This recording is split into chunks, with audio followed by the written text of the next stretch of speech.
Okay, so on today's episode, I'm talking to James from Sugarbird Photography. That's great, isn't it, James? That's I've right. said Yeah. it How right. are you doing? You all right? I'm okay.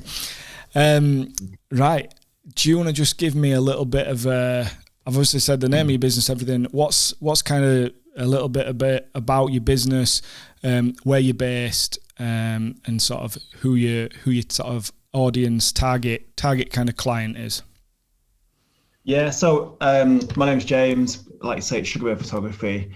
I've been doing this now for 11 years, and we live in Halifax, so that's where we're sort of based, which is really nice because it's very central to the country. So obviously we do quite a lot of local weddings in Yorkshire. Yep. That cross over to Manchester because we're sort of on the border. We're really close to sort of like North Yorkshire, Cumbria, not so much the lakes, even though we do love going there. But we're really nice and central for the country, so Yeah. that's where we're based. We primarily do weddings, portrait photography, families. So yeah, that's like a general sort of like synopsis of us. Yeah. Have you always lived in Halifax?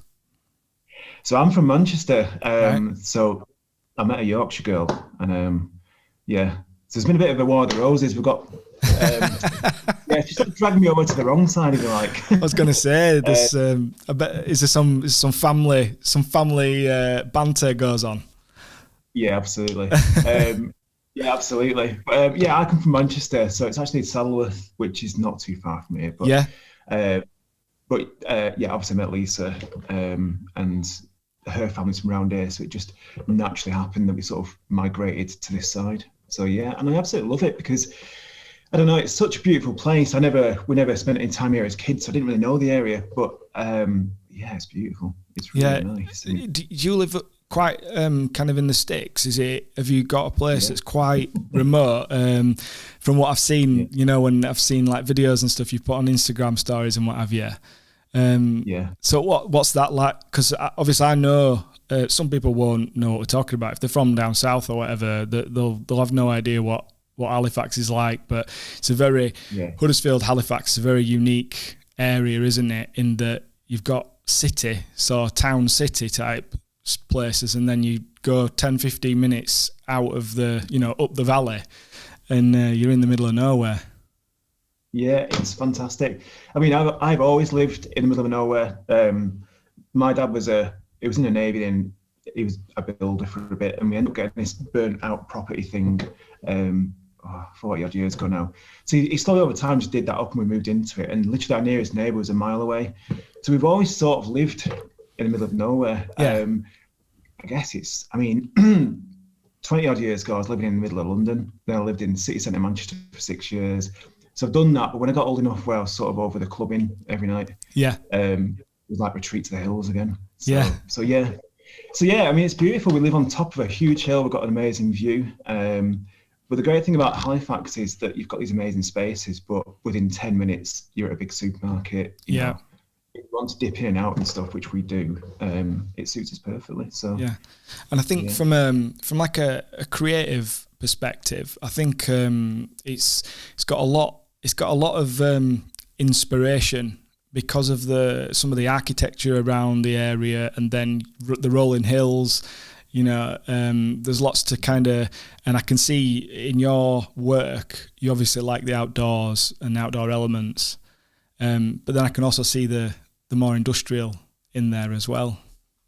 yeah. I mean, I'm very much influenced by the big open skies, which I tried to say, but yeah, I think that's a huge influence on my photography generally. But then my secret passion is landscape photography as well. So that's what I do behind the scenes. Yeah, Yeah, I think it's hard for it not to filter into weddings, and I do love showing the environment in which people are getting married. yeah, So yeah, I mean, in terms of the opposite to that, like I say, I used to live in Manchester, or near Manchester. So the sort of urban element is a stark contrast, and it presents a whole new set of challenges as a photographer to get creative with.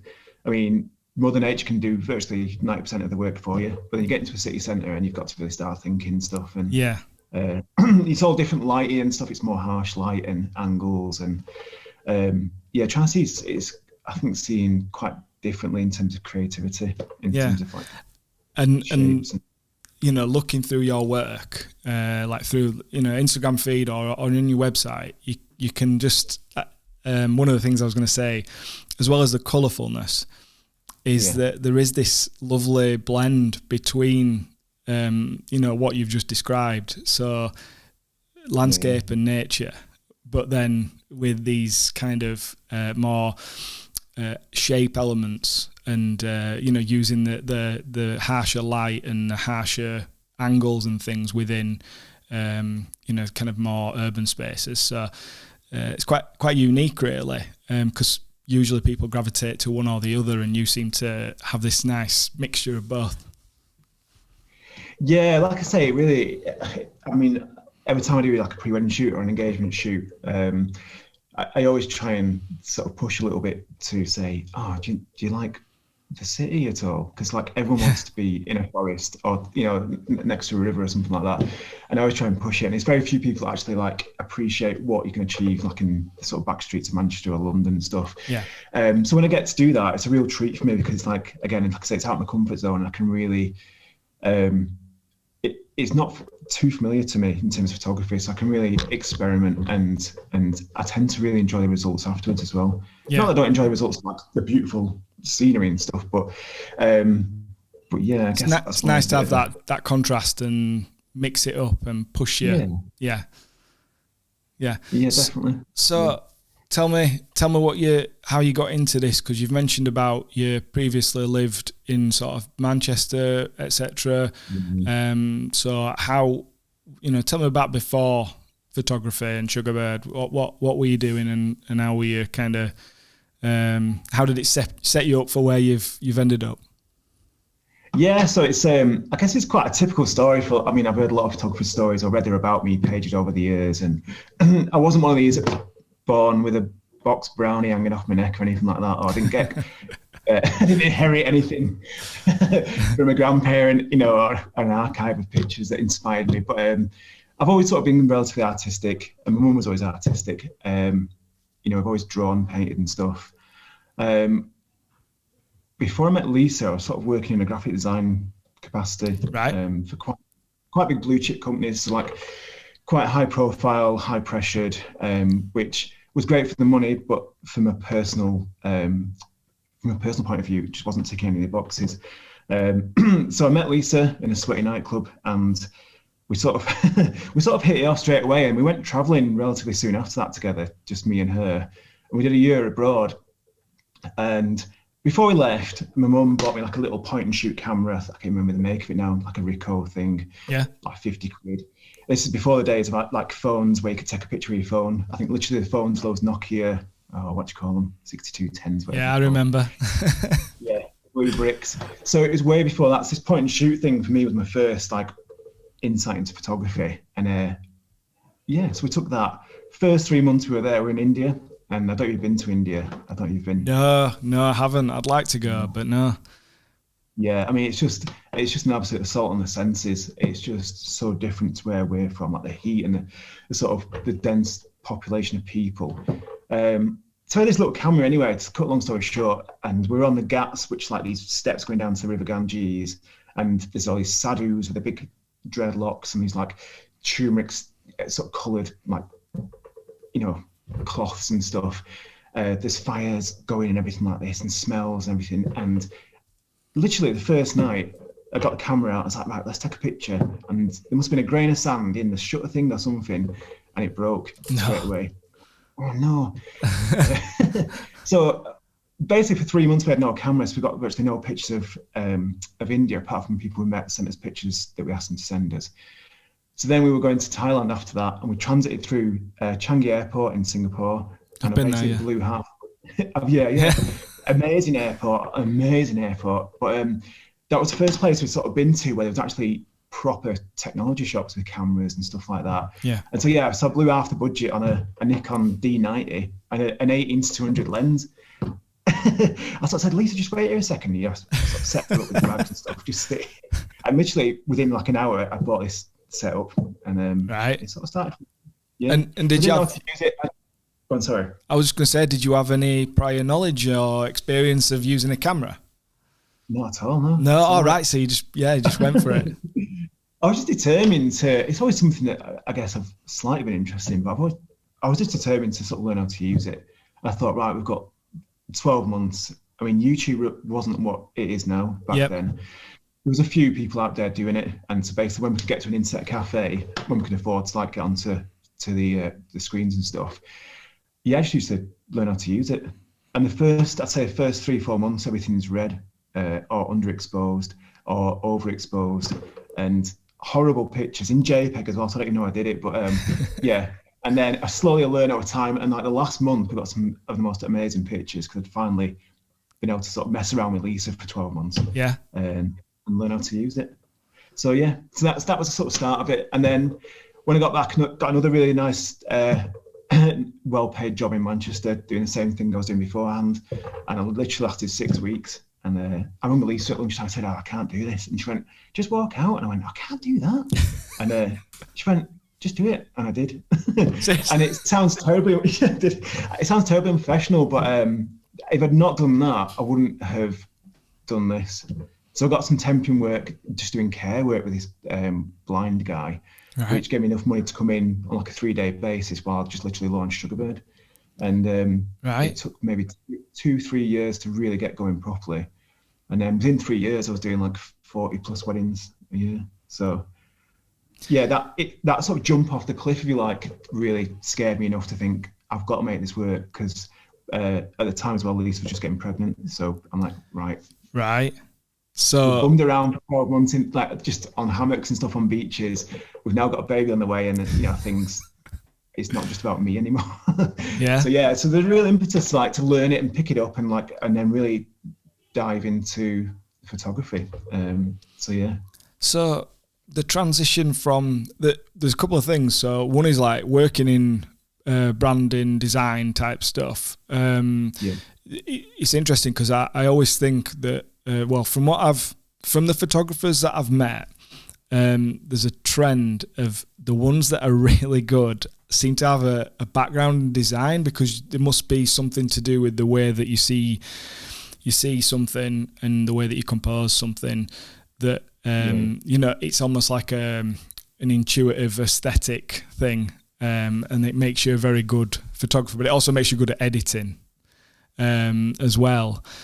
And so that's basically what is it. Did you train in that? Had you gone to like university or anything like that, or was it something that you just had got as a job? Yeah, I just sort of picked up over time. I mean, I literally left school at 16. My sister was completely opposite. I was a bit of the black sheep, if you like. My sister she's now like a professor of like marine science and stuff. And, right. She knew from a very early age that she wanted this career path. It was all about academia for her, whereas for me it was like completely the opposite. So I sort of at 16 I got a job in a local woolen mill, literally doing like labouring basically. Yeah. But then just over time just got sort of better and better jobs, and then sort of fell into the graphic design element and sort of learned on the job. And then again with that, because I really enjoyed it and loved it. Sort of again, like anything, you want to then learn more and really sort of push yourself. So that's how I then got to where I got to. That was over like a period of 10 years, but yeah, that's sort of the backstory before. So the photography. So you've been traveling the world, taking photos, and kind of learning the way to kind of take photographs well, I suppose. What was the entry into weddings then? Yeah, so completely it wasn't on my radar at all, weddings. And again, this is probably something that's quite typical for a lot of wedding photographers. But I was out at work, and one of Lisa, who's now my wife, one of her friends from uni came round. She's not seen him for years, and my camera must be on the side. For whatever reason, she's like, "Oh, is James into photography?" And she's like, "Yeah." She went, "Oh, my husband's a wedding photographer." And so at least, all right. And so she's like, "Oh, maybe he wants to come and like second shoot or anything like that." And so when I got home from like wherever I was at work, and she's saying, "Oh, Alison came round and stuff." And my husband Peter, I don't know Peter Rollins. I've heard, yeah. He's a wedding photographer, and he's saying if you fancy doing a few like weddings with him, then feel free to do it. And that's how it happened. So I did a few with him, and then he really passed me my first independent wedding, and that was at the Left Bank in Leeds. It was somebody he knew, but he couldn't do it. And I think I charged, I think it's like 100 quid, 150 quid. It was peanuts compared to what I would say, you know, what I charge these days. But it really, I didn't feel confident enough to go in there saying a different price. Yeah. And they knew, they were like, listen, whatever you get's cool. Come along, enjoy yourself. And yeah, that was my first real independent wedding. And like I say, then I got the bug, and that's when you really start plugging away. And it's like, yeah, I want to do this. This is cool. I don't want to sit in an office. I don't want to, you know, yeah, I don't want to work for somebody else. I always knew that anyway, but until you find something that you can adapt to suit you, then yeah. Yeah. So basically, it's been a case of you've got the photography bug, you do some second shooting, and then you got that first one. At this point, where are we? Have we got like a website, or have we got anything in place, or is it just a case of, you know, I haven't planned that far ahead, I'm just gonna get this wedding and see what happens next? Yeah, absolutely. We should just get this. Even 100 quid at that point was a lot of money to us, so it was a case of pump that into some equipment. Like I think I got like I don't know, it could have been like a reflector or something like that. One thing from the start was to never actually borrow any money against anything. Yeah. So it was very organic from a case of buy this. Made loads of mistakes buying some cheap stuff from China that it ends up breaking straight away. So you learn quite quickly that, you know, buying sort of quality stuff is essential to building a business. But yeah, I guess it just happened naturally. And then the second wedding I did was for my neighbour's daughter, and I swapped their old car for it. We didn't have a car at the time. Right. So they basically gave us their car, and then I shot his daughter's wedding. So again, for me, it was huge because we got a car and I got some portfolio stuff, a real wedding. And then, yeah, I guess it's just a bit of word of mouth. And I built a website on my own with Adobe Muse, which is no longer in existence. Yep. Basically, it's very much like WordPress now, but it's like a template thing. And yeah, I guess that's it. And then slowly over time, it just starts building. So, and this is, it's over 10 years ago, isn't it, since you started? Did you say 2008? Yeah, we travelled in 2006, got back in 2007. So yeah, it was about 2008, 2009 when it started gathering momentum sort of thing. And I imagine then the wedding photography industry is going to be quite different back then to what it is now. It's changed a lot. Yeah, so, it's changed massively. And then, you know, back then it was massively different. I mean, these days pretty much you can go on a workshop and get some presets and you're a wedding photographer. But back then it was, you know, which is great. Obviously, the route to entry these days is a lot quicker. But like I say, YouTube wasn't the same as it is now. There was no real resources.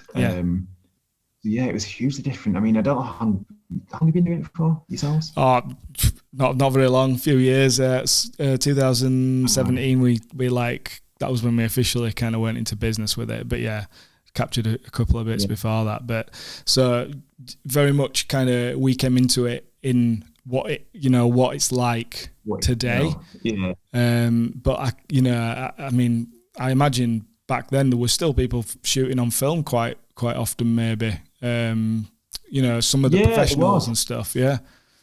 Yeah, I mean, it's something I sort of missed out on that. So again, I'd love to be able to pretend that I was into film and all this, but I just wasn't. You know, it's something I completely missed out on.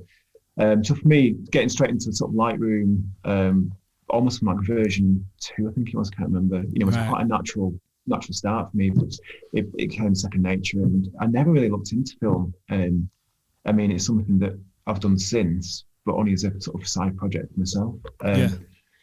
But yeah, it was very different. The sense of community wasn't, I didn't feel there was a sense of community back then. It was very much elbows out, and there was not many people prepared to really help you. I'm sure there were lots of people, but I just never found those people. So I tended to keep it quite local, and it was more of like a Halifax, Huddersfield, Leeds thing for me. And I never really saw the outside world apart from that. So yeah, it was very different to today, because obviously now everyone is flying abroad everywhere, and you know, down south, up north, and stuff. So that's, I mean, that change is a great thing for me. It's like it's really evolved nicely, but yeah, it was quite different back. it sounds like you've had a nice kind of gentle progression and really had time to establish, what it is that really makes you tick, who you kind of your clients are and things, because you've not, you haven't been gone from like, I want to go straight into doing destination weddings and flying, doing this, that, and the other. So it's giving you that nice, gentle time to work all that out, which kind of makes a lot of sense when I look at you. It's very clear what it is that you do. But I'm gonna let you talk about that. But when I look at your work, it's very clear. There's no like confusion, even though you there's lots of different elements to it. I can see what it comes through your work, the color and the kind of just the style is very what's the word, consistent. Oh, thank you. That was kind. Yeah. So you work with do you and Lisa kind of work on a business together? We used to a lot more in the early days. Obviously, when kids are introduced, like yourself. Yeah. Kids take up such a huge proportion of your time. So it was a real juggling act, and naturally Lisa, did less and less with the business. I mean, she's still really actively involved. She doesn't shoot really much anymore. But in terms of like ideas for the company and stuff or moving forward, or even down to editing, I might say to her, oh, what do you think about this? If you were this bride, would you like this picture or not? Yeah. Because I've got a rough idea, but she'd be like, a really good sounding board, because she'd be like, oh my God, you cannot send that to her. Do not send that. Or she'd be like, yeah, that's fine. Don't worry about it. So I've got this real nice element where I can sound off to and sort of like test the water a little bit in that sense. But yeah, I mean, she sort of holds all of this together because she's just pretty cool. Yeah. It's good. I mean, obviously we share that in common, that we kind of work alongside our spouses, and but it's I think it's nice to, like you say, weddings are. I really love weddings, but I won't necessarily always see things or think of things in the same way as Lindsay will. So that really helps, to have that. So let's go into your kind of photography style, your approach. Give me a little bit of, from your perspective, where you're coming from. How would you describe your style and approach? Because I don't want to talk too much, but I've kind of made some notes, because it's a very distinctive. I think it's distinctive. I think it stands out. Yeah, cool. Well, that's really nice to know, because I mean, especially with Instagram and stuff these days, there's such a noise of imagery that's pumped out there on a daily basis. Yeah. It's difficult to not look at that, the minute you wake up and look at Instagram and have that, instant, oh my God, they're so good. Yeah. Look at them. They're so good. And you see your own work, and obviously naturally, you're very critical of your own stuff. But I mean, for me, really, like I said, the influence hugely is outdoors. I mean, I love being outside. We're quite an outdoorsy family. I love sort of trail running and stuff. So that's got a huge influence, like I mentioned before. I mean, my mum was really into fashion, so she worked in art as well. So forever, like from being like a baby almost, there was like Vogue magazines hanging around, and that was a huge, unbeknownst to me then, which that was a huge influence to me, because it was just always there. She always got one every month, and it was her birthday, we would buy her one for her birthday as a treat sort of thing. So I guess there was always that influence with the fashion element. So yeah, I don't know, maybe if I'd not been to weddings, I'd gone into maybe the more of a fashion thing, but I'm a bit too old for that now, I think. I probably live in the wrong part of the world. But yeah, I guess that's another reason why I love weddings. There's a bit of fashion in it, with the bridal couture and stuff, and then there's landscape stuff, there's sort of like studio sort of lighting stuff, like still life stuff. It sort of ticks all the boxes, I guess. That makes a lot of sense now. You just mentioned about your mum being in fashion and the Vogue magazine thing. Because the blend that when I look at your kind of your feed or your portfolio, it's very unique, because there is that you've got that outdoors and you've got that documentary, And then you've got but then there's this very kind of editorial sort of aspect to some of the images too. So it's a very unique blend, and really like nice, not over the top, but nice vibrant colours, which is against a lot of the trend, if you like. So it's really nice to see that, you know. That's why I think it's really stand out, and like really skies and lots of pop, if that makes sense. Yeah, absolutely. And I think that's always my sort of like ambition, to try and produce photographs like that for people, because I mean, 11 years ago, I've seen a lot of trends come and go, especially with like filters. I mean, you can sort of, on a more of a general level, obviously, if you're not a photographer, if you think about like Instagram and the filter change that have happened over the years, even 2 or 3 years, you know, something from like 4 years ago now looks so dated. So I was always very conscious from the start not to sort of pursue what everyone else was doing, or certain other people that were popular were doing, and just really try and find, again, it sounds really cheesy, but just find my own sort of natural style. And I just love the colourfulness of green fields and, you know, I don't know, red hair. And, you know, I think it's an important element to bring and keep in the photography for me, because, again, there's that timeless quality. So, you know, in 5 years' time, 10 years' time, they should still have that sort of magazine vibe, without looking too sort of like edgy or filtered to be like, ooh, I don't know. I'm not being mean to people who've got, you know, and obviously dark's really at the moment, and it looks so cool, it looks very cinematic and stuff. Yeah, I guess it's just, you know, it's no, but that's what it is. I love kind of the dark cinematic style. Obviously, it's very what's in at the moment is very cinematic and film like. So I really like that and appreciate it. But I also I sometimes miss the colour and the contrast that you get from, you know, like those brighter, more vibrant images. But the way that you do it isn't the way I see some other people do it, where it's really bright, and it's definitely not really light either. It's, you know, it's not like it's almost like they are. It's just a very unique style, and I really like it. Which doesn't really matter if I like it, but you know what I mean. I can appreciate that you've got that unique aspect to what you do, and that must, I imagine, help you attract a very kind of specific person.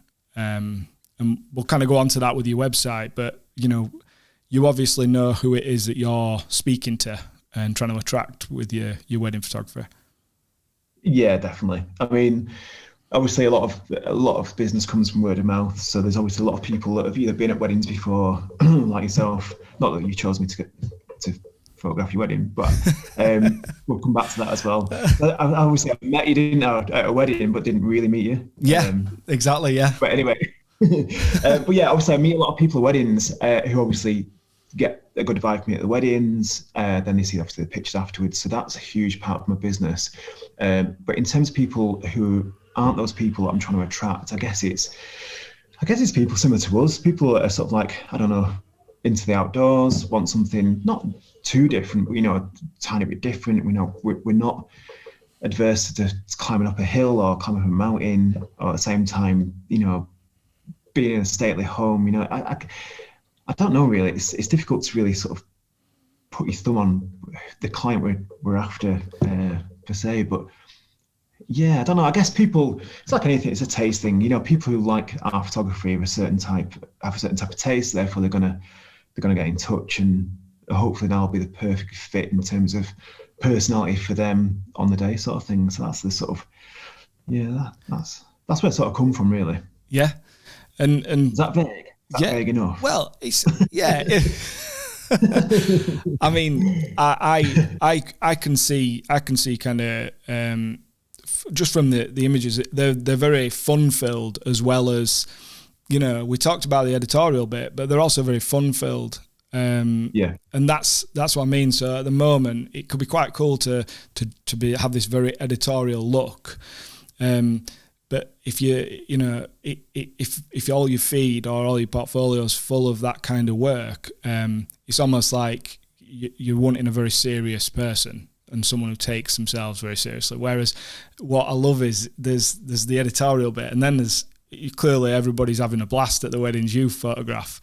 And you're there to capture it. So yeah, absolutely. I mean, I'd say it's still 95% of my work still very much fly on the wall documentary stuff. I may not show that as much and sort of like advertise myself as a documentary photographer, but I think essentially weddings, I think it's impossible not to be like that.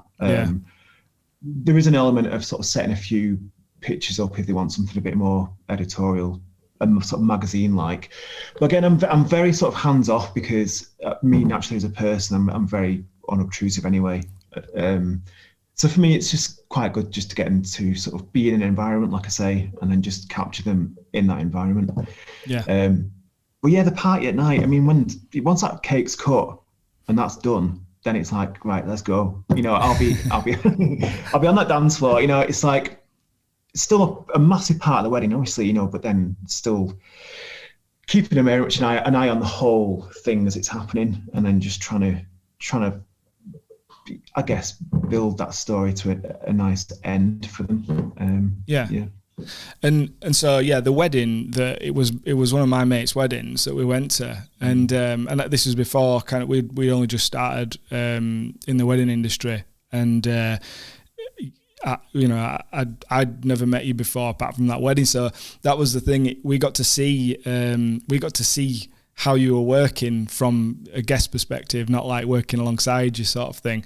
And that was really interesting because you were you really were really relaxed, and the way that you kind of got those images was just so, because I seen images from the day, and you got some really quite amazing ones. Like there's one, I'm sure there was one in like a greenhouse or something that I was like, and there was other stuff where you use like some off camera flash and you didn't make a big show out of it.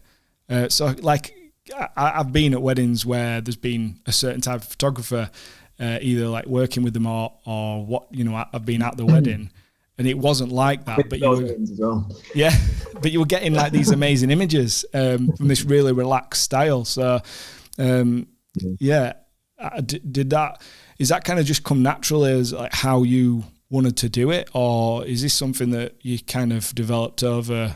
You've been doing it over a decade, so is it come over time when you've felt more comfortable? Yeah, I mean, I think it's always something I've had just because of the way I am, I guess. And when you get to really know your clients before the weddings, I'm a big sort of fan of getting to know my clients, couples really well first. So when I turn up, I'm not a stranger. It's like, it's just James. And I can really slot in straight away from the first minute I get there.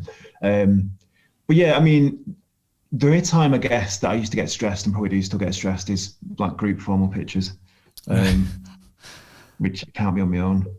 So that's the only time I guess that I come to the forefront a bit more, and it's like, right, and you have to be a bit more bombastic, I guess, to try and get it done. Yeah. But yeah, apart from that, I mean, like, I think with the wedding, obviously you're talking about, there was a shot, there's like a polytunnel out the back. That's it. Yeah. And I saw it, I was like, I'm sure I can do something with that. And I couldn't think of it, I couldn't see it, and because it was a bit tatty and sort of worn, which is sort of cool in itself. But I went inside it and it was just absolutely full of crap. There's just like stuff everywhere. So I thought, I cannot bring somebody in here with a beautiful white dress on. Yeah. It was full of sharp stuff, and it just wasn't going to work. So yeah, I managed to set up some off-camera flashes inside it, and then just popped a silhouette of them outside. So it worked really well. I just literally lit up the polytunnel like a I don't know, big softbox, I guess. Yeah. It was a starry night. It was a clear night, so I did a really like long shutter speed and managed to capture the stars as well. Yeah. Which took a few goes. So it's like, all you've got to do is like almost pretend you're kissing, but then stay there for like 10 seconds. And they'd had a few drinks part of the stage. Like, what? And then they're going in for this snog. I'm like, no. So yeah, I mean, it's a bit of trial and error, but it came off really well. And hopefully, for me, it looks great in my portfolio, which is important, I guess, for repeat business afterwards. But hopefully for me, I've captured something that's unique from me of their unique wedding. Yeah. So that's what you're saying again about like certain elements of photography, I guess. Yeah, I want to do the documentary element of it and capture their unique day. I don't want to be a part of like interfering with it at all, unless I really need to, like I say for the family formals. But if I can add that extra little pop into a few things for them, where it's like, yeah, that's cool, you know. Yeah. So how do you find that you attract most of your couples then, or how do you market to them? How do you acquire your couples? Because if it's that quite specific, you know, person who's going to be quite relaxed and like the outdoors, etc., but also he's looking for that uniqueness. So what do you find it is the way that people find you, or you find them, and how's that changed over the years? Yeah, I mean, it's changed massively again. I mean, my website has been typically like the best referral source for the first sort of 5-6 years. Again, one of the biggest mistakes I made was keeping it too local. So I was really focused on being the best in Halifax, not really thinking that Halifax is tiny. And then I got to that, and I managed to get like #1 in the rankings and stuff on Google. And I was like, oh yeah, this is great. But I'm not sort of doing the weddings maybe I want to be doing. So then it's like casting your net further afield. And then obviously there's a rise of Facebook, which was great for a few years. Then Instagram hit, and yeah, it's primarily, I'd say, 8% Instagram stuff now. Right. Even though I've been terrible the last few months, I've not really been on it. It's why it's difficult at the moment. Some weeks I'm great. Well, yeah, some weeks I'm great. I'm like, right, I've got loads of pictures I can put out there. Then the next week I'm like, oh God, I just want to be shooting actual weddings. And people get sick of seeing old stuff, so it's like there's a real love-hate relationship at the moment with Instagram. But I know for me personally that I've got to have a presence on there constantly to attract those people. Yeah. So I guess it's changed massively. But for me nowadays, it's a mixture of the website, Instagram, and hugely off word of mouth stuff. Yeah. And do you find that it's quite organic with Instagram, or do you use a little bit of paid stuff or any other tactics or anything like that, or is it just pretty much organic posting and just being consistent with it? Yeah, I mean, I used to be a lot more consistent, and probably a few years ago I used to boost posts all the time on Instagram. So I used to like bung a tenner on a day for 2 days, and I used to get quite a good response from that. But I didn't really measure it properly. I was a bit stupid really in terms of marketing, so I didn't really measure it properly, like reach against my spend and stuff, interactions and all this. But it sort of worked. I don't know. Yeah, it was a sort of, I don't know. Yeah, just like a shot in the dark sort of approach, which isn't fantastic. But I've always been sort of busy, really looked into it too much, and I've always sort of, like I say, attracted to sort of client I sort of want, because I guess my images appeal to that sort of person. So yeah. Yeah. And it's obviously, I can see that it's consistent. What you put out, it's curated, I suppose, is one word that you could use. But it looks right. There's no randomness about it. So you've obviously put some time and thought into your Instagram. Do you use any tools or anything like that to help you, or do you just you just do it manually? Yeah, so I used to use Tailwind. I don't know if you've heard of Tailwind. I've heard of that, yeah. Yeah, which is a paid subscription, sort of like a scheduler. And I must admit, for the first couple of weeks, it was amazing. I was sitting down like I should do on a Monday morning. Kids had gone to school. I was like, right, Monday morning, all you got to do is like schedule your Instagram post for for the week, and you're gold. And I think, 3-4 weeks, and I'd never used it again after that. Right. I think just naturally, just the way I am, I'm just not very good with sort of like that structure. Yeah. Sticking to it. I could find myself dropping the kids off at school on a Monday morning. Suddenly I'm on a hill having a run or taking some pictures, and it's like, oh yeah, I should have been doing my post, but then I didn't do. And but that's the gloriousness of having your own business, isn't it? Yeah, absolutely. Yes, I think it's a fine line with the balance sort of side of things. But I wish I was better than I was, and I've got no real strategy. Which again, I need to maybe invest a bit of time into my own education with that, because I'm sure I could do much better. And I think nowadays, with the sort of the new influx of wedding photography that's obviously new, but really sort of keen on the social media side of things. Yeah. Obviously, it's going to get a lot sort of tougher in terms of competition and trying to stand out, with hashtags. And a relevant feed and stories and reels and all this stuff that I'm yet to get into. Yeah, tell me Reels. about it. Yeah, you into reels? I've not done a reel yet.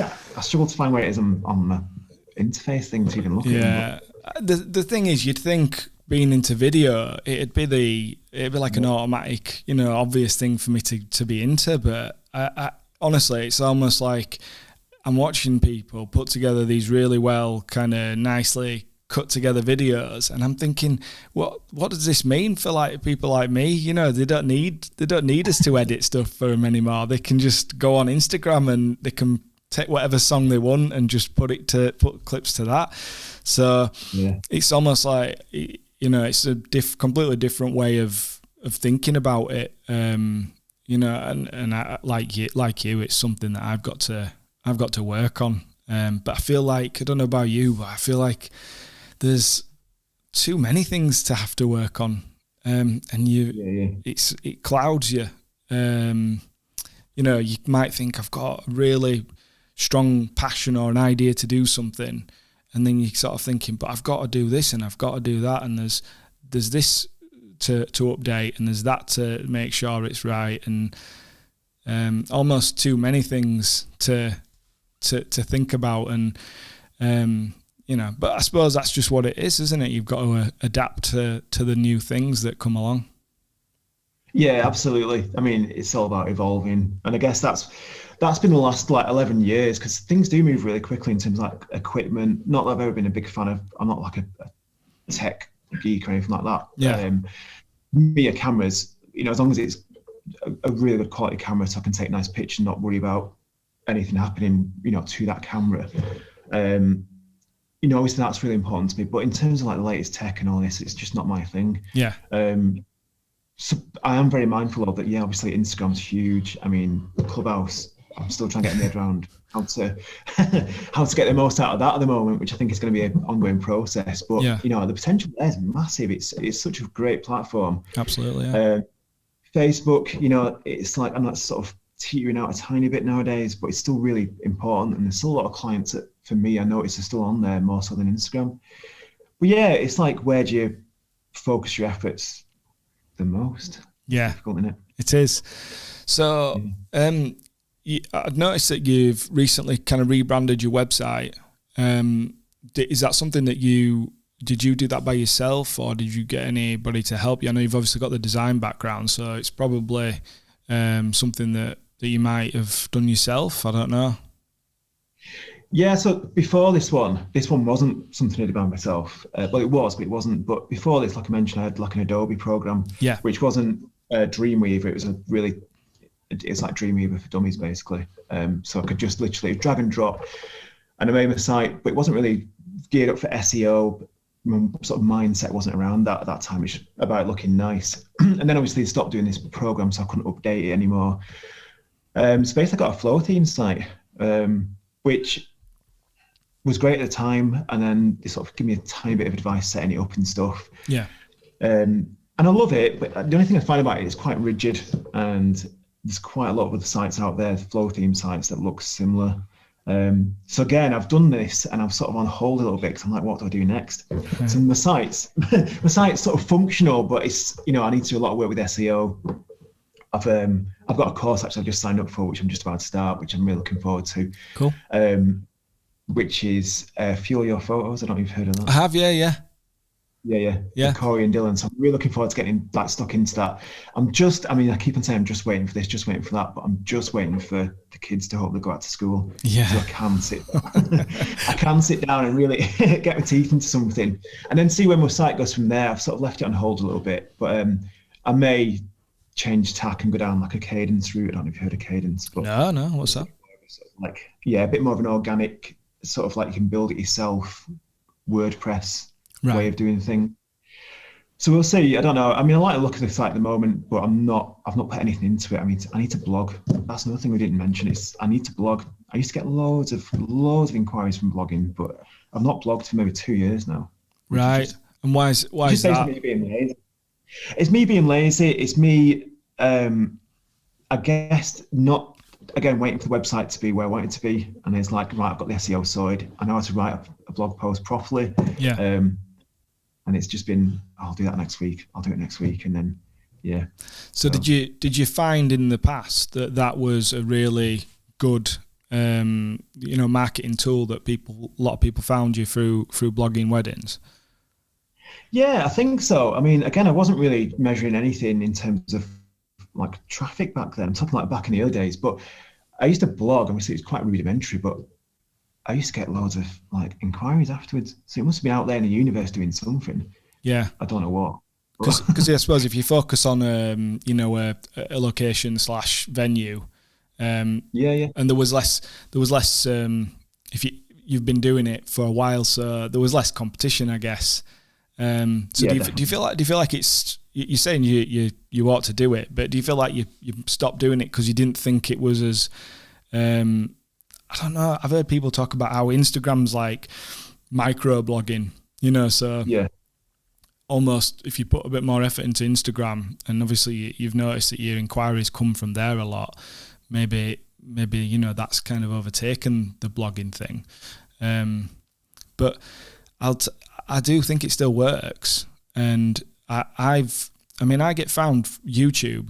I put videos out for a venue, and it can be a venue that's nowhere near here. It could be like one in Scotland. I get like a few inquiries, every few months I get an inquiry from a venue in Scotland that I've only ever done one wedding at, and that's through YouTube. And I know it comes through YouTube, so it's an interesting one, isn't it? Trying to work out the mix of how people find you. Yeah, definitely. I mean, I'm getting a lot more sort of like not savvy, but I do take a lot more time now to try and find the sort of the stream of where people are coming from in different elements. I've gone through and taught myself how to investigate, from a marketing perspective, where I can best put my efforts and any finance that I can spend.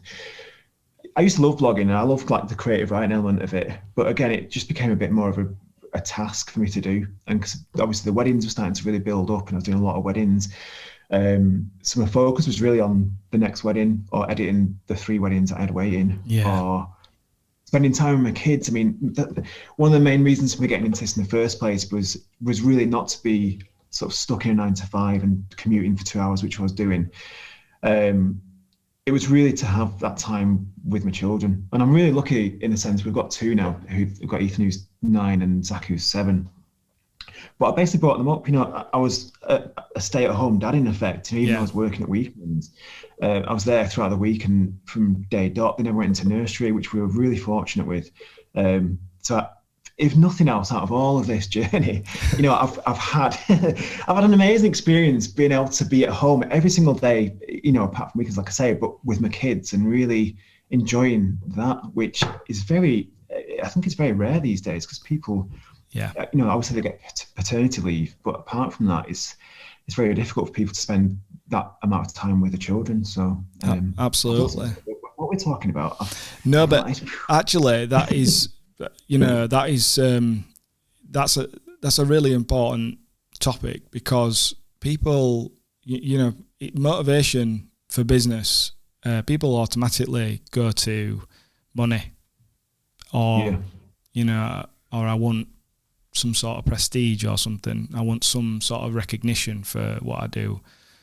And actually, that's exactly how I feel about it. I get to take my kids and pick my kids up from school every day. There is I can't think of another job. Apart from if I got lucky on the stock market or something where I'd be able to do that. And that's the kind of freedom that you get from doing this, and that's worth, tens of thousands a year, isn't it, really? Of course it is. If you do get any insider tips, obviously give me a shout. But yeah, I mean, for me, that was a huge driving force. I mean, I didn't even know what half of these awards were when I first. I mean, I'm sure they didn't even exist, but Rising Stars and stuff was never on my radar at all. Yeah. In fact, I didn't even know about Rising Stars. Do you obviously know about that, I guess? Yeah, rangefinder. Even till maybe 4 or 5 years ago, and I was starting to see people, I was like, oh, who's this guy, or who's this woman? It's like amazing. And then you'd find out, like, top 30 rising stars. I'm like, oh, what's that then? So that was never on my radar. I know a lot of people these days, they've got huge ambitions right from the offset, with certain accolades like that, which is so cool. But it was never something I even knew about. So yeah, that's why I guess maybe that's a slightly different sort of entry to it. Yeah, but and I didn't want to do a 9 to 5. But I'm going to be honest, I didn't want to do a 9 to 5. No, and like getting to spend that time with them, because they're only that age once. Yeah, totally. It's massive. It's huge. Yeah. So there's a few different things I could ask you. Before I kind of go to start rounding it up. I just wanted to talk a bit about the more about the outdoor stuff. And have you always kind of been into the aerial stuff, or is that something you've got into recently? Because I've seen like a couple of videos, and I've definitely seen a couple of photos where I love the perspective that you've used using the drone. Yeah, we're really lucky. I don't really tend to use it for commercial work. It's more of a personal thing. Yeah. But where we live here, so I'm looking out the window, but where we live is like really high up anyway. Yeah. So I'm fortunate there's quite like a deep valley, and you get a lot of cloud inversions coming down the valley. So then sun rises, cloud inversion. It's just looks great. It's just a match made in heaven. It's beautiful. So literally, I can put the drone up, I can sort of take it off, and within 10 meters, I'm right in sort of cloud line. Wow. So yeah, I'm not particularly doing it for any other reason apart from for my own personal joy, I guess. Yeah. It's like I've always, despite my Sugarbird being the name for the company, I've always been into like nature and birds and stuff. So it's like, yeah, you get a chance to really just sort of like fly around the clouds and, get a sunset from a different perspective. And when it's been like really Baltic up here recently with the snow and stuff, it's just, again, it adds that element of, illumination to everything that you don't typically get, which makes everything look magical and beautiful and crisp and beautiful. Absolutely. So yeah, there's an element of that in my photography, but it's more of a personal sort of side project that I just do because it's just a bit of fun, really. Cool. So there's a few kind of roundup questions I'll just go through. When you're looking at kind of being successful in like a wedding business, and it doesn't necessarily have to be wedding photography, but obviously that's your experience of it.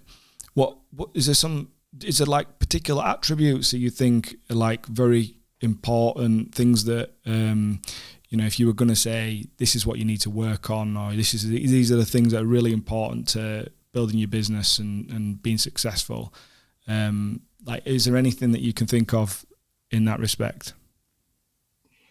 Yeah, I think you've got to love it, haven't you? It's like anything.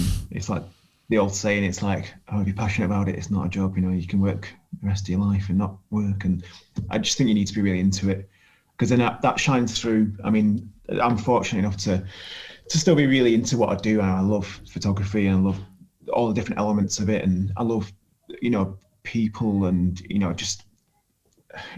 I love all of it still. So I think that's obviously the key element. You've got to be really into what you're doing. Yeah. Because straight away it just shines through to people around you. I guess integrity as well. I don't know. I've come from a sort of like a business background, so I was always taught to come from a point of integrity. To treat people with honesty and basically conduct yourself. Conduct a bit of a serious word, but honestly, and how you'd want to be treated yourself. I think that's a huge thing. And I've noticed that especially not just onboarding clients or couples that have, I speak to on a Zoom chat or I meet them face to face. Obviously that passion comes through, but, I'm really keen to explain to them that this is about them, and, I want to be there for them.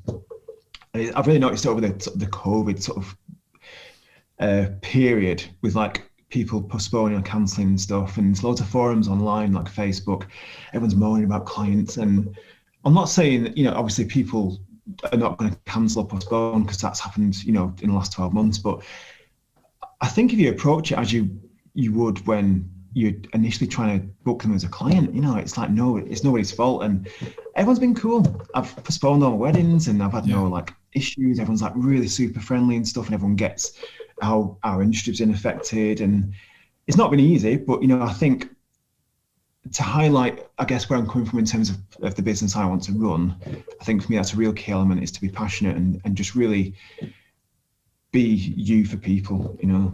Yeah, and that's So you basically, it sounds like you're being yourself and you're treating people the way you'd want to be treated yourself, and that allows you to kind of stick to almost like a moral way of running your business and not being too, rigid with things. 100%. I mean, it sounds it sounds obvious, I guess, but yeah, like I say, in the previous jobs I've worked for huge big companies that have been basically their main business activity is something that I don't even agree with, whether it's, without going into anything specific, but it's really gone against the grain. I'm having to sit there, and obviously I'm earning a wage, so I'm having to put my 100% in for them. Yeah. But the other side of me is like, yeah, this isn't cool, and I don't want to be doing this. Whereas now I've got the opportunity to really run my business the way I want to run it. So I can choose who I work with. I can choose if I don't want to work at a certain venue because, well, I'm quite a big animal rights person. So say if it's at a zoo or something, I can choose not to do that. I didn't want to go down that road, but it just No, but I totally understand what you mean. That's it. It's that freedom of to choose what I want, and I think then that comes through with the clients I attract, and then obviously the pitches I take, because they're my sort of fit and I'm their sort of fit, and because you're kind of putting out yourself, and then you don't have to. I think it becomes instinctive, doesn't it? Rather than you thinking, oh, can I say this? Can I put that? Can I do this? Because if you're just being able to be yourself, it's almost like you can't go wrong in your business, because even if someone says no, I don't want to go with that person, it's like you'll be already thinking, well, that's fine, because that's perfect, because that wouldn't have worked for me either. Yeah, 100%. It's a real good filter. It's such a good filter. And the first 5, 6, 7 years, I used to be like, oh my God, I can't believe they didn't book me. What's wrong with me?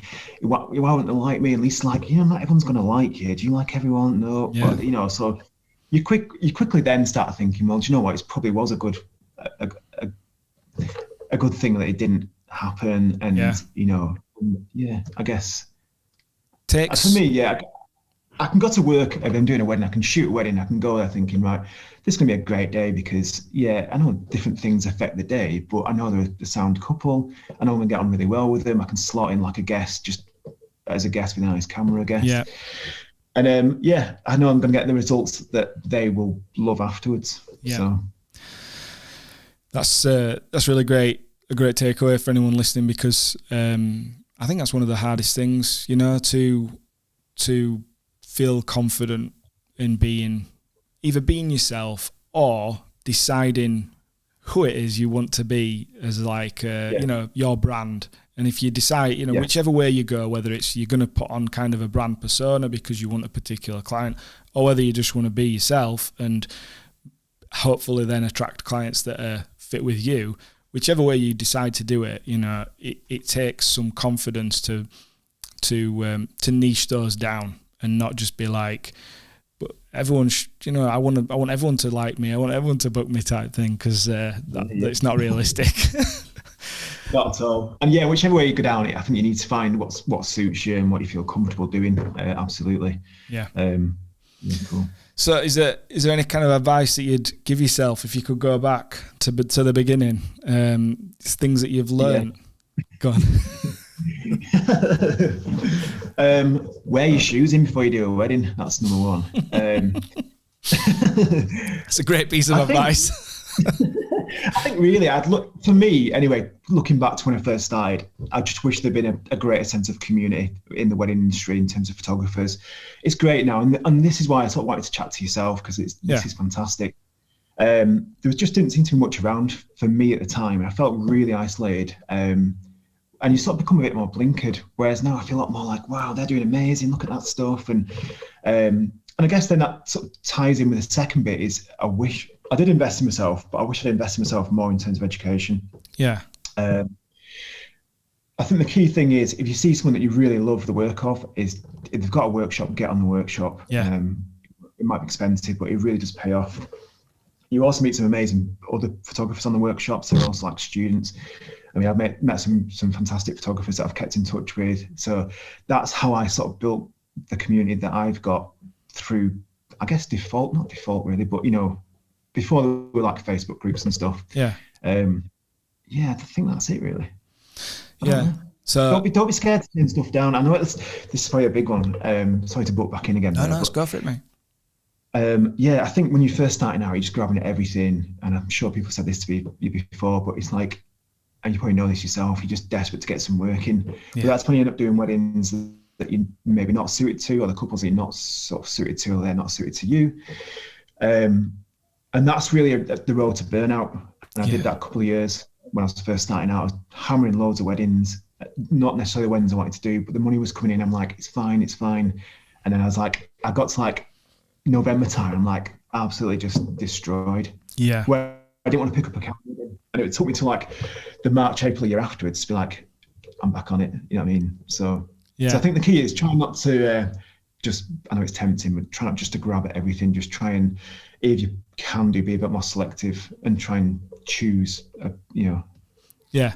And obviously right at the start when you're doing your first couple of weddings, you kind of just got to take probably whatever comes, but it's kind of what you're talking about is that period, 6 months, a year later, and you really need to start being smarter about it. And like, you don't have to be specific about pricing, but that links to pricing because that comes up a lot when I talk to, other photographers or videographers, talking about pricing, and because people, it's obviously a big topic in the industry amongst different people, and it's like nobody really talks about it, but at the same time the advice is you should put your prices up. And I think to people starting out, that it doesn't really they don't necessarily understand how or why, but it's only you've got to do. It's almost like if somebody's done 50 weddings that year and a lot of them weren't great, they weren't the ones that they really wanted to be doing. Like you say, you get to the end of the year and you're like, I don't even want to see the camera, and then you've got to, you don't really want them to have to experience that, but that's, if they don't get that pricing and that kind of, who they want, what the types of weddings they want to do right, that's what's almost likely to happen. Yeah, 100%. I mean, like I say, I was swapping cars weddings at the start just to get weddings. For me, it was like, that was cool, man. It's like, it worked out. But yeah, it quite quickly becomes really difficult, especially when you up your numbers in terms of the amount of weddings. It does become burnout sort of city really quickly. Yeah. It's slightly different these days. I mean, I didn't have a portfolio at all. And I know nowadays you can go on these workshops that basically it's a styled shoot, but you get a portfolio. Yeah. So I came from a sort of a background where a workshop was like with a photographer, and it was almost frowned upon if you use those pictures as like a real wedding. That wasn't the intention of getting the pictures. It was more of a learning technique sort of thing. So things have changed a bit now, and which is great because people can go in at a slightly higher price bracket or a higher price bracket. I was all about, right, I need another wedding to get some more pictures from a portfolio to show the next wedding. So yeah, it was a really slow curve for me, probably slower than it should have been, but put your prices up, do it. Don't be scared. I used to go to, what I was saying before about like being comfortable being just me, it took me years. I mean, not so much these days, maybe after this long period off, but I used to be on the way to weddings feeling absolutely sick as a dog. I was so nervous. And this was like 5-6 years in when I was like, I knew what I was doing. Terrible. And that's good too, to know that, because that, it's normal. We all feel like that, but it just might not get talked about necessarily. Yeah, and I think that's, when you're speaking to somebody who's been it maybe for this amount of time, if you're new to it all, it's probably easy to think, oh my God, why do I feel like this when nobody else does? But for me, it was a real big thing. I'd get in that car and set off to a wedding, and I'd be, I don't think I can swear on this, but I'd be... Yeah, you can if you want, yeah. In the pants. No, there's so much on the line. And then like within 10 minutes of getting into the wedding, starting shooting stuff, I'll be absolutely fine. So, it's quite a natural thing that, but I think the biggest thing looking back, I should have put the price up a lot sooner than I did do. So 2020, 2020, the start of 2021 now. Is there anything that you can take away from a learning perspective, rather than just obviously a lot of swear words and negativity? Is there anything that you can kind of take away from it as a positive, or learning points from something that none of us have ever experienced before? Yeah, I mean, it's been weird, hasn't it? Again, my biggest thing last year was when it became quite clear that there was going to be no weddings, and when everything started sort of like snowballing on the calendar. I think for us, it was lucky it was nice weather, but for us, it was really key to spend that time with our children and just make it that awesome summer, that we probably never will have again, or maybe after this year, never again. But again, that's not going to work for everyone, because a lot of people haven't got kids. There's a lot of young photographers coming up who are, haven't got children. So in terms of business perspective, I don't know. I guess it was enough for me just to keep up with all my clients on a semi-regular basis. Yeah, it's a fine line. I didn't want to worry them because they might think I've heard something that they've not heard. But then at the same time, you want to be there so that they know that they can get in touch with you if they need to. I don't know really. What about you? It's been tough, hasn't it? It's been. Yeah, I mean, it's. I've seen things. I've seen some contrasting stuff, and I saw a post the other day, and I don't like to stereotype, but the guy looked like what you were, an old school photographer, and he basically on some post he basically was like telling people, you should it's because you're all useless and you don't plan for something like this, financially, and it's because you don't organise your business properly, and there'll be a lot of people go bust through this, and it'll be their own fault type thing. And I thought, crikey, mate, how could anybody have planned for this, if you know what I mean? There's planning for your business and putting a bit of money away and having some sort of resilience in it, and then there's like a year or two of not earning what you're used to earning, the normal kind of, or earning anything. So it's been a real learning, but I've taken away some real positives from it, in terms of, like you say, the time with your family, time to reflect on where things were going and where you want things to go. You're never going to get that again, and so even though it might be really tough, sort of financially, or I can understand why people are kind of suffering from like a mental health perspective, because of like being at home and restricted and on seeing people and doing things. I guess you've got to. It just is what it is, and you've got to try and look for the positive somewhere. So that's what I've been doing, or trying to anyway. Absolutely. I mean, from one week to the next, it's massive ups and massive downs. I mean, the thing for me as well, in terms of business sense, I mean, you see all these people like last year, I've done my website up, I've done this, I've done this and this. And perfectly honestly, for me, I have done nothing since last March. I've done 2 weddings. I've done a few online courses, but I've not touched my website really. I've sort of tinkered with my customer relationship, my CRM system, just to make that a bit more streamlined for like when we do start going again. It's a bit more like in tune with how things have changed. But I have done nothing, and I felt really guilty for 6-9 months last year, thinking, why is it only me that's just cannot be bothered? And I just couldn't be bothered. I don't know, maybe because I've been in it for such a long time, it wasn't as fresh and exciting anymore and stuff. But to be honest, now it's almost like that year off has been such a good thing for me, because I'm absolutely raring to go again. Rejuvenated. Yeah, and that's it. I didn't do anything. I did a few other projects that were more like, there were opportunities that came along, and I could get paid a little bit of money for them.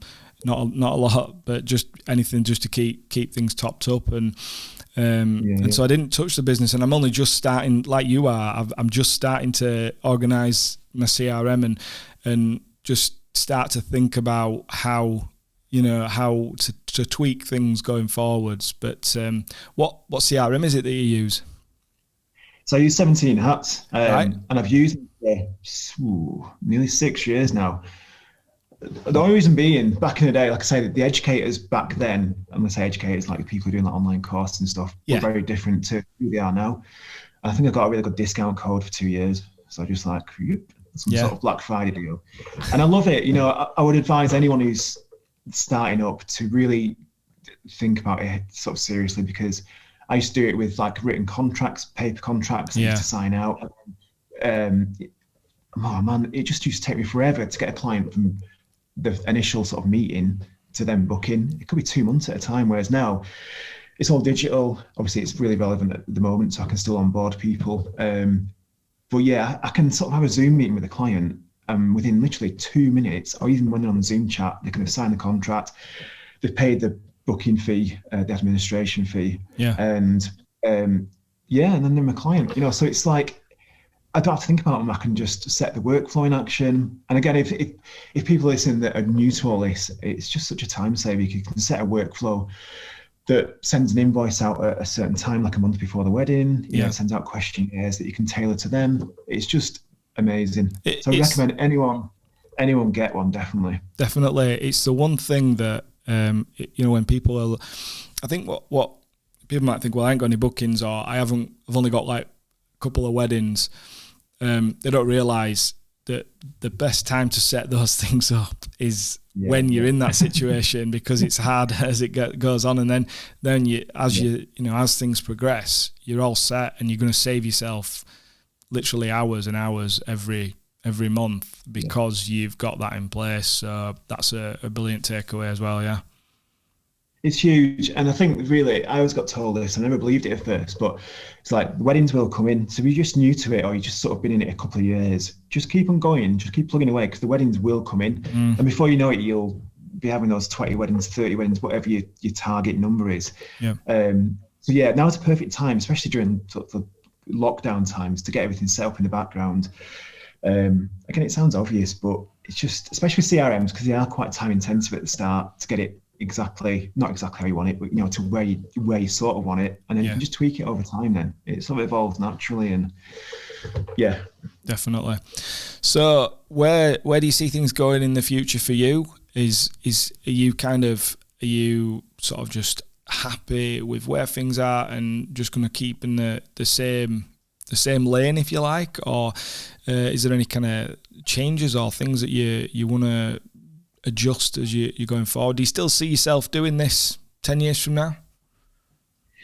Yeah, I don't know. I'd like to say, yeah. I mean, 10 years is a long time. I mean, I'm 10 years in, so like thinking back 10 years, it is a long time, but it has gone so quickly, and it sounds really romantic, but I've really enjoyed like all of it. I mean, there's some nights when coming home from a wedding in Cumbria at like 3 a.m, and I've got one the next day that starts at like, I don't know, 10 o'clock or whatever, which is a bit grim. But then by the time you get to the end of the next wedding, the next night, you're on such a high again that, you know, everything's perfect. But I don't know, going forward, there's obviously a definite trend going into sort of more video stuff. I mean, you can see, like saying, like YouTube is definitely the way forward for social media. I see a lot of other photographers now like getting into video. I was going to ask you about that actually. So I'm really intrigued. I mean, for me, the biggest thing in terms of a tech level was I was due to move systems, like camera systems, last year, but then obviously it's not a good time. COVID's it, and then it's like, yeah, maybe I can't afford to do that just right at the moment. But that wasn't planned, and obviously get cameras that can do good video, because I shoot on Nikon, and again, they're really great cameras, but in terms of video, they're just not good. So my plan was to either move to sort of Canon or Sony, but that's on the back burner. So I'm raring to go with video, but I'm just waiting for that in terms of switching up my gear. To be able to do that. But that's definitely a way forward. There's also a bit of me that I think I need to educate myself on it a lot more, but there's definitely a bit of me is like, can you do both at a wedding? I'm not sure if that's something that people do and do well. You know, I'm very, very much like if I'm doing this, then ooh, I need to be focusing on this and not that as well. I don't. I need to look into it. You know, for me, there's two trains of thought really. There's one is that if you try to do both, you're kind of diluting something. You know, you won't necessarily be able to give each one the same attention as you'd like. But I do think that technology and if you know how to approach it, it's possible to do both. And it depends what you're trying to achieve as well. I think at the end of what you're trying to achieve for your clients, what your clients want. I think it's almost like the Wild West we're coming into in terms of photography, videography. It's gonna blend in the next few years. Who knows what will happen? I think so, and that's like I was saying before about like moving with the times and evolving a bit. You know, it's something that I was hoping to have done before, like today, but it just hasn't happened. But it's exciting as well. It's like, for me, it's a brand new skill to learn that is very close to what I already do. Yeah. But like after seeing like stuff that you've done, and I've worked with Green Biscuit, Wayne from Green Biscuit, and Richard Lang and stuff. Seeing their stuff just like an absolute mind blown sort of situation where it's like, wow. And it's very different to the photography, you know, very, very different. To watch them do it, they do a very different thing, but produce something equally as like beautiful, but you know, it's like, wow, that's so cool. And does that, it interests you in getting into it basically? Yeah, massively. Yeah, but I'm sort of stalling at the moment because like I've not got the kit to use to then educate myself. Does it make sense? I'm sort of like in this weird sort of. Yeah, I think what Nikon cameras have you got? So I've got two D750s and a D850 and like a D3S, which is like an antique of a thing. I still love it. The D850 will definitely, allow you to do some really decent video. So yeah, well, sort of been looking into it, but again, it's I guess it's another thing where it's always like that's sort of like an excuse because everyone's using Canons and Sonys and stuff. And it's like, yeah, maybe I just need to go for it. I think, yeah. I think there are tools that make it easier to do certain things, but I don't think that the camera is should be a prohibitor. I think you'd be able to. I just always got told that like Nikons were just like the worst for video. So I've never really looked into it past that. I'm just like, I'll take your word for it. And I think well, I use Sony cameras for video and photo, but the thing is I know that I only bought those because I got into it a few years ago, and that's where I could see that they were coming out with the newer technology and they were pushing the technology. Whereas, I do think you should, give it a go. Just mess around and capture the kids and stuff like that, and just it's the editing. That's what most people don't realize. If you're already an amazing photographer, the capturing stuff you can get that quite quickly. The editing. It's the time and the patience and putting it all together that kind of takes the time to get your head round, and I think that's a challenge I see for photographers that want to come into video, because selling videos like an add-on or whatever, and you're gonna hate your summer because you're just gonna be if you thought your editing was bad before, that's what's gonna happen. So it's if you're doing like 40-50 weddings and you add video in, I'd probably reduce it down to half that just to keep sanity. Yeah, definitely. I think probably the first year or so I'd probably just mix it in with a bit of a slideshow sort of thing. So it's like a bit of a mix. I don't know. Who knows? I need to, like I said, I need to learn the basic principles of it first and feel comfortable enough to be able to offer it at a wedding and then move it forward from there. But honestly, I look around and some amazing stuff out there, like Mickey Studios. Wow, that's just like, again, completely different. And I can see that now. It's definitely shooting forward as the way to go. So I think it'd be quite naive not to explore it, definitely. Yeah, Yeah. Apart from that, God knows, 10 years, long time. Hopefully it's out on a beach somewhere with a couple of destination weddings down the road, and then, yeah, I don't know. Cool. Right. It's been great talking to you, James. I really appreciate your time, mate. No, thanks for asking me. Where can people find you? What's your Instagram and your website if people want to take a look? Yeah, so cool. So I'm on Sugarbird_photography on Instagram. So you can find me on there, so give us a follow.